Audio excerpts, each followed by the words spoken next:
بسم اللہ الرحمن الرحیم۔ قرآن حکیم کی سورہ التین مختصر سورہ ہے، لیکن اس کے اندر بہت اہم سبق موجود ہے۔ جو انسان بھی اس پر عمل پیرا ہوگا، ابدی کامیابی اس کا مقدر بنے گی۔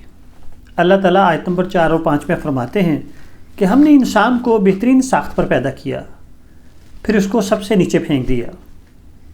جو شخص بھی ان آیات کا گہرائی کے ساتھ مطالعہ کرے گا، وہ اس کے اندر حکمت و دانائی کے خزانے کو پائے گا۔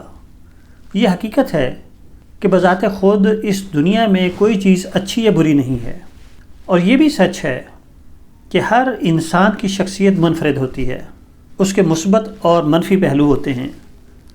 جو انسان اپنی شخصیت کو مثبت خطوط پر استوار کرتا ہے، وہ ہر طرف کامیابی کے پرچم لہراتا ہے، اور جو شخص اپنی شخصیت کو منفی راستوں پر ڈالتا ہے تو وہ ناکامی کے گڑھے میں گر جاتا ہے، بربادی اس کا مقدر بنتی ہے۔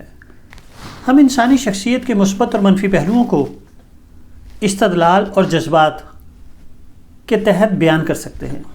جو آدمی اپنی زندگی کے معاملات کو ریزننگ کے ساتھ، استدلال کی زبان میں، حقیقت پسندانہ انداز میں حل کرنے کی کوشش کرے گا، وہ زندگی کے ہر شعبے میں کامیاب ہوگا۔ اور جو شخص جذبات کی رو میں بہہ جائے گا، اس کا راستہ بربادی پر ختم ہوگا۔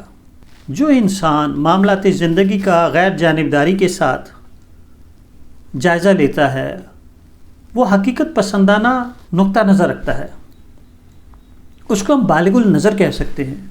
وہ اپنی زندگی کے منصوبے دانشمندانہ انداز میں مرتب کرتا ہے، یہی اس کی دانشمندی اس کی کامیابی کی ضامن ہوتی ہے۔ جذباتی انداز احمقانہ زاویہ نگاہ ہے۔ جو لوگ جذباتی انداز میں زندگی کی گتھیوں کو سلجھانا چاہتے ہیں، وہ اسے مزید الجھا دیتے ہیں۔ ان کے بارے میں یہ کہاوت مشہور ہے کہ فرشتے جس راستے پر چلنا پسند نہیں کرتے، احمق و بیوقوف لوگ اس راستے پر قیام کرتے ہیں۔ معاملات کو جذباتی انداز میں حل کرنا بالکل ایسا ہے جیسے کانچ کے نازک برتنوں کو بے احتیاطی کے ساتھ ہینڈل کرنا۔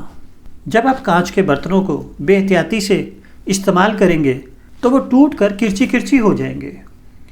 اسی طرح زندگی کے معاملات میں، دوسروں کے ساتھ تعلقات میں انتہائی ذمہ داری کی ضرورت ہوتی ہے۔ اگر آپ اپنے تعلقات کو حقیقت پسندانہ بنیاد پر استوار نہیں کرتے تو یہ بالکل ایسے ہی ٹوٹ جائیں گے جیسے کانچ کے برتن ٹوٹ کر ریزہ ریزہ ہو جاتے ہیں۔ تعلقات کا ٹوٹ جانا اتنا بڑا نقصان ہے کہ اس کو لفظوں میں بیان نہیں کیا جا سکتا۔ انسانی شخصیت جسم و ذہن کا حسین امتزاج ہے۔ اللہ تعالیٰ نے اس کو بے شمار صلاحیتیں دی ہیں۔ وہ ان صلاحیتوں کو اگر مثبت راستے پر ڈالتا ہے تو ہر راستہ اس کو خوش آمدید کہے گا، تاہم اگر وہ اپنی شخصیت کو منفی رخ پر ڈالتا ہے تو کانچ کے برتنوں والا معاملہ ہوگا، پھر اس کو شکست و ریخت سے کوئی بچانے والا نہیں ہے۔